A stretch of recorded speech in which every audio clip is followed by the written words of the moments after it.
రామగుండం నియోజకవర్గం corporation election సందర్భంగా Congress party ప్రచారం జోరుగా సాగుతోంది.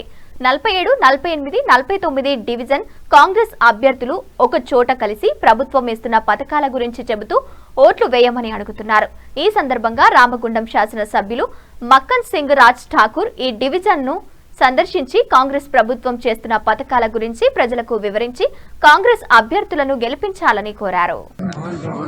49వ డివిజన్లో మీ అందరి ముందుకు కాంగ్రెస్ పార్టీ అభ్యర్థిగా మా నరసింహారెడ్డి కూడా టికెట్ అడిగినాడు. మా తిరుపతి యాదవ్ గతంలో పోటీ చేసి ఈరోజు త్యాగం చేసి మరి సంతోషరావుకు బలపరుస్తూ వారితో పాటు నరసింహారెడ్డి వారితో పాటు ఇంకా అనేక మందితో పాటు మా బావ పేరు చెప్పిన ఇంకో బావ రాజిరెడ్డి గారు మరి వీరందరూ బలపరి విజయ్ గారు చాలా మంది ప్రభాకర్ గారు మర్రి గారు ఒక్కరు కాదు అందరు బలపరిచిన బలమైన అభ్యర్థి సంతోషరావు.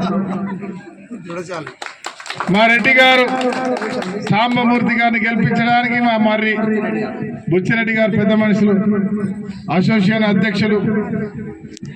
అదే మాదిరిగా మా నాయకురాలు ఇంత కోపంగా చూస్తుంది ఉమా గారు వేదికపై ఉన్నటువంటి పెద్దలు కొందరు త్యాగాలు చేసి పోటీ చేసే అవకాశం ఉన్నా ఈరోజు నేను నిర్ణయం చేసిన తర్వాత నరసింహారెడ్డి మీరు చెప్పిందే చేస్తాం పార్టీని గెలిపిస్తామని వచ్చిన వారందరూ కూడా ప్రత్యేకంగా ధన్యవాదాలు. ఈ కార్యక్రమంలో భాగస్వాములు అక్క చెల్లెలు అన్న తమ్ములు మీడియా మిత్రులకు సీనియర్ నాయకులు లింగస్వామి గారికి మరి అందరికి కూడా పేరు పేరు నమస్కారం. బంధువులారా ఒక్కటే మాట అడుగుతున్నా, గోదావరికని అభివృద్ధి చెందుతుందా? ప్రజలు చెప్పాలి, చెందుతుందా? అవుతుందా? 20 ఏళ్ళు 30 ఏళ్ళుగా రోడ్లు కాని రోడ్లు లైట్లు ఈ నగరాన్ని బొందల గడ్డ చేసిన పోయిన చరిత్ర పోయిన ప్రభుత్వాన్ని.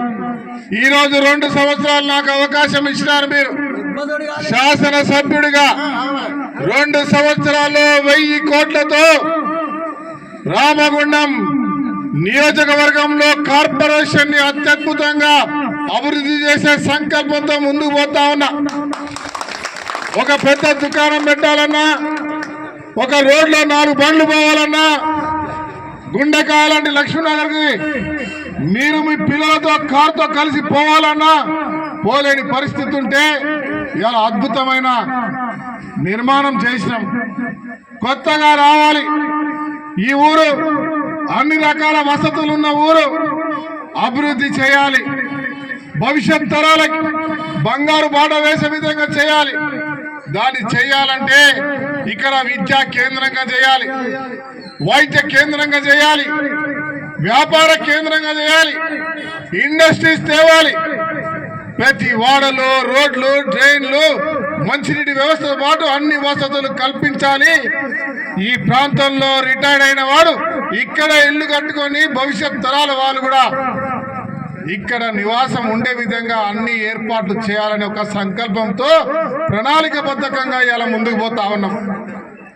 ఎక్కడ తగ్గకుండా ఎన్ని ఒత్తిళ్ళు వచ్చినా, ఎన్ని నిందలు వేసినా, అనవసరం అసత్యపు మాటలు మాట్లాడినా ఇవాళ అభివృద్ధి చేసుకుంటూ ముందుకు పోతా ఉన్నాం.